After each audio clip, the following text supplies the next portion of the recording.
par un dispositif particulier qui intervient à 3,5 millions. Alors, sur les 8 millions d'euros d'opération, la partie cinéma elle-même doit représenter 8 millions. Je simplifie les chiffres. Après, il y a la place, mais on a fait un choix architectural de faire un cinéma plus cher qu'un cube, hein, puisqu'il y a 1 million, surtout à peu près d'1 million, 1,5 million, lié à l'esthétique, parce que le deuxième choix politique qui a été fait, en plus du partenariat avec un opérateur privé, c'était de situer ce cinéma en centre-ville pour en faire un lieu de vie. La volonté d'Alain Calmette et de toute l'équipe, quand ce choix a été fait,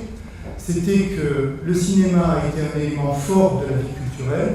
et qu'aujourd'hui, le choix de l'implantation, de faire un cinéma en cœur de ville pour en faire un outil culturel, situer cette industrie non pas comme la simple industrie grand public, mais véritablement comme un outil culturel. Et un cinéma de centre-ville et un cinéma de périphérie ne présentent pas les mêmes films, n'ont pas la même activité, ne peuvent pas faire de films art et essai et ne génèrent pas la même vie sociale qu'un cinéma de centre-ville. Et c'est le choix que l'on a fait, reconstruire la ville sur la ville, densifier, faire de ce cinéma un lieu de vie réel, situé entre les lycées, le public des moins de 18 ans qui n'a pas de véhicule constitue à peu près 45%